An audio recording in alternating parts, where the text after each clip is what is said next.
Okay, Alan, you've made your first signing this season, re-signing defender Darren Craddock, but they don't come any bigger. You must be delighted. We're over the moon to keep Darren.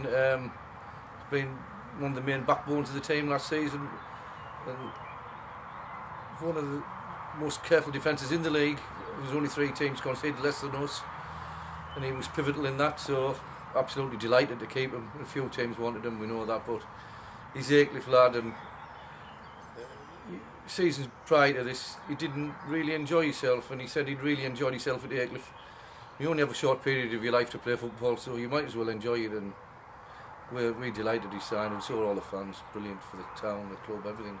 I mean, it's all very well. Some clubs, you know, they're in a position where they can throw a bit of money at players, and thankfully you've got Darren who's actually here for footballing reasons, and that must be the most pleasing thing about it.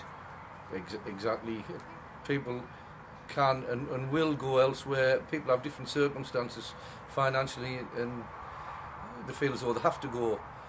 But for the enjoyment factor, I think Newton Aycliffe's the place to be. We've improved year in, year out. And me and Gary are going to make sure we'll continue to do that. And obviously we don't want to stand still. We want to keep going forward. And without doubt, he's a great signing for us. Darren has said there was a number of reasons why he wanted to stay. One of the main was that he said it was a gut feeling. But he also said that he was quite impressed by what you said about some of the players that you're hoping to sign this year. A couple of hopefully big signings to really push the club on this year. Have you made much progress yet in making any new signings? I don't want to jump the gun or preempt anything. I've definitely got one I wanted. I'm very close to getting a second one, and I'm confident the lads I get in will improve us no end, keeping what we have. Every team I've ever had, I've always added a couple of players, added a bit of quality every year. You need at least 2, regardless of how you've gone on. For me, if you have add that little bit more quality, it keeps everybody on the toes. And I'm a believer of familiarity breeding contempt, and if you have the same players and they think you know all the time, it's sometimes the performances drop. So we want to move on again. Can we finish higher than 9th? That's what we want to do, and consolidate ourselves again, and not so much consolidate, go a step further and try and maybe do something a bit better. Yeah. And like you said there, finishing above 9th is probably the aim the next year. It is a tough league, but there must also be a little bit of ambition inside you there that you'd want to do probably better than just improving. Yeah, without a doubt. I've seen what's required now. I would like to say we're not far off. Some games we can beat the top teams. However, it's not good enough just beating them now and again. You've got to be added week in, week out. And I don't think we had enough mental strength this season to do that, or players with enough experience to do that. So that needs improving a little bit without getting rid of any of the younger players, because they'll only improve for that season. The first season, the first division, they'll only get better for that. And at the right age, a lot of them. The lads I'm talking to are also the right age, 23s, 24s.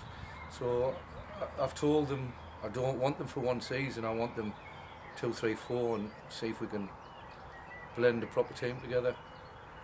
Just finally, obviously we recently announced a big high-profile pre-season friendly with Sunderland. Massive coup for the club and the town, and you're a Sunderland fan as well, so you must be delighted on a personal level. It's going to be a big occasion for the club, isn't it? Well, undoubtedly, it's great, and again, it's a massive stride for the club. Another big stride. We've had great friendlies with Darlington, but to get a Premier League club at home would be great. It'll be hopefully full to the rafters, and just a good night for everybody.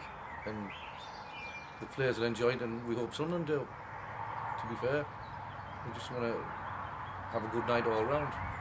It's another sign, like you said, you're sort of touching it there, but it's another sign of the massive developments that the club have made over the last few years.